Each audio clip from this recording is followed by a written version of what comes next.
Welcome to the LMD Podiatry Podcast. Trust us to get back on your feet. Here's your host, Dr. Lauren DeBaccaroff. Hello, everyone, and welcome back to another episode of the LMD Podiatry Podcast. I'm your co-host, Jeremy Wolf, and I am joined by none other than your host, Dr. Lauren DeBaccaroff. Dr. DeBaccaroff, how are you doing today? I'm doing great. A little rainy. Yeah, well, kids are off from school, so got that exciting thing going on. But why don't we, this episode, I thought we would talk a little bit about common issues with the skin. That's a great topic. That is a great topic because it's probably one of the most common things I see in the office, aside for sports injuries and foot pain and things like that. So what are some common types of ailments that folks suffer with the skin on their feet? I know there's athlete's foot, plantar's warts. There's quite a few of them. Why don't you go in and explain some of these different issues? So one of the most common things I see there's the skin of the feet and then there's the toenails. So there's a lot of things that happen to both, right? So as far as the skin goes, one of the most common things I see is a plantar's wart. I see that a lot. It's something contagious. The patients usually picked it up from somewhere, walking barefoot around the pool, going to someone else's shower. Little kids get it a lot. And what a plantar's wart is it's a virus of the skin, and the virus of the skin, it's feeding off of your blood supply to live on you. So I see that a lot. One of the other things I see a lot is athlete's foot. And any type of fungus, it's because just like a bread goes moldy, and you leave it, when you put it in a bag, it's the same thing with foot. Wear a shoe without a sock, for example, your foot gets sweaty, and then over time you can get a fungus. That's what athlete's foot is. It's a fungus. Other things I see skin-wise on the foot, I'd say like people get a lot of dermatitis from their shoes, like inflammation. If they're wearing like skin irritation, it kind of looks like eczema, but it's not. It's just, they're sensitive to whatever material is in their shoe or the glue, things like that. So that's definitely some stuff I see. I also see smelly feet, people come for that. I see stinky feet, smelly feet. There is treatment for it, and there is a cause to all of it. Sweaty feet. Those are just my top 3 or 4 things that I see as far as the skin part of the foot. And then you also have the rare things, a little mole that you've never seen before, so that's, definitely something that I biopsy and go further. It could be either done by me or a dermatologist, but my specialty is the foot. So if it's in the foot, I already know, more or less what's the next step. Are there any benefits to, I've heard people talk about walking around, at least in nature, not outside on the concrete, but walking around in the grass barefoot and exposing your feet to the elements that way. Is there any benefit to doing that, or is that just? I mean, your feet just get really dirty. Like I think walking barefoot on sand on the beach is actually really healthy for your foot, and and it's like a little exfoliation, and also helps strengthen some of the deeper muscles of the foot. But as far as foot skin health, your foot's gonna get dirty. You can pick up some type of infection from the dirt on your skin. You don't want to do that. So what are some remedies? Let's say you just have dry, cracked heels, maybe some blisters. What are some home remedies or things that you can do at home to, well, A, prevent it in the first place, but B, treat it so that folks maybe don't have to actually go in to see a podiatrist for these issues? So for dry, cracked heels is also something. Calluses is also a big thing, dry, cracked heels.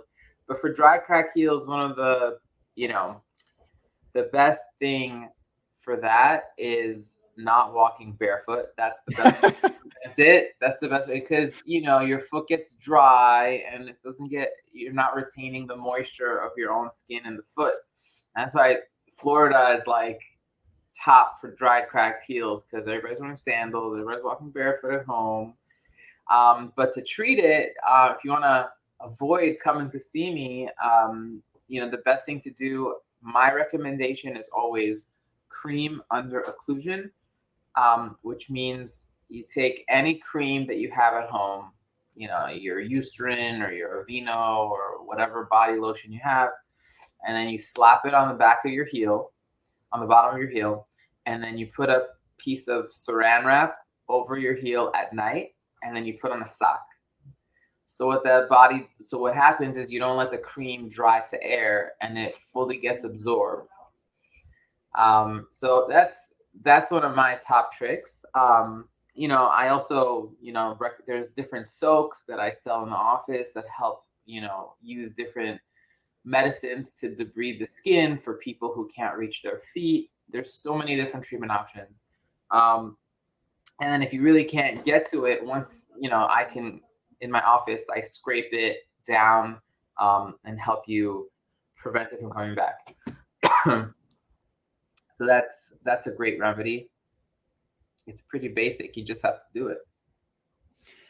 Ingrown toenails, you mentioned earlier. So if you're suffering from an ingrown toenail, what are some ways to treat that at home? So we talked about the skin, and the next part I was going to talk about was toenails. So for toenails, ingrown toenails, if they start to hurt, eventually you need to come in and see me, because when the nail is ingrown, it's ingrown at the root. And then if it's starting to hurt, the best thing to do is soak in Epsom salt soaks to decrease the inflammation, and put a little like Neosporin in the corner just to prevent it from getting worse. You really just need to let your nails grow and cut them straight across. That's the best thing to do for ingrown toenails.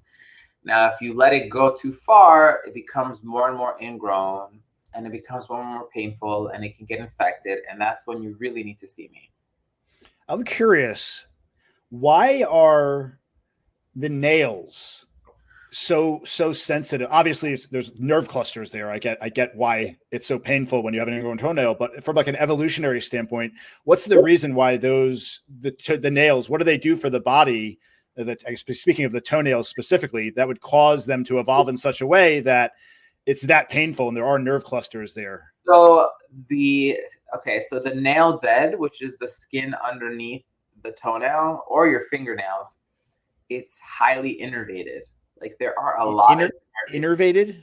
Yeah, so there are a lot of nerves underneath. Innervated.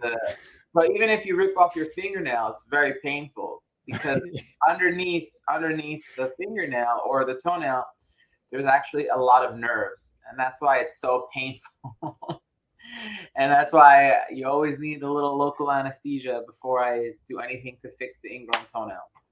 Yeah, I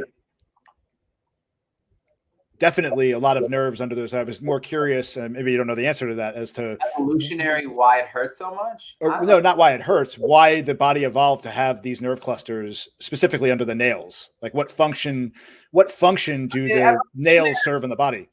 Evolution, from an evolutionary standpoint, the nails are for digging. Digging, interesting.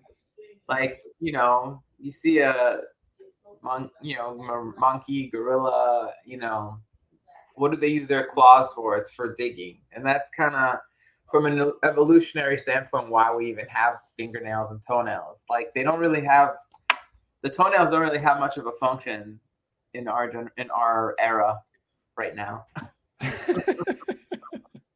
Like you could live without your toenails. You really don't need them. But yeah, that's why we have them. All right. Anything else you wanted to touch upon before we wrap up, as pertains to skin issues with the feet? Ingrown toenails is something I see on a daily basis.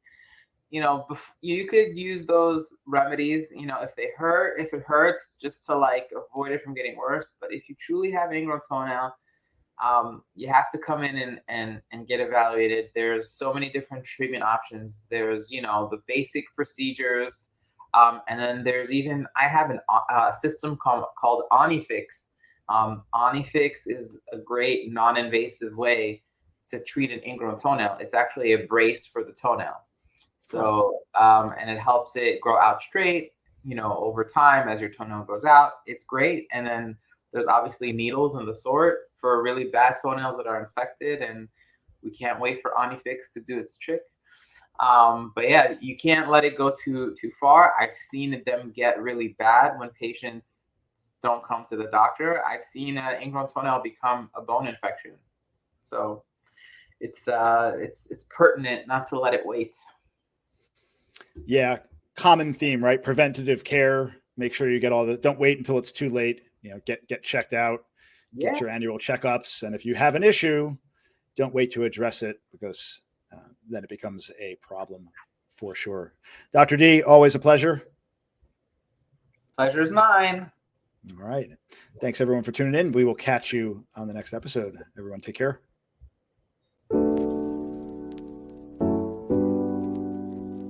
Thank you for listening to the LMD Podiatry podcast.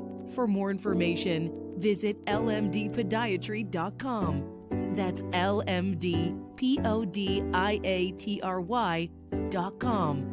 Or call 954-680-7133.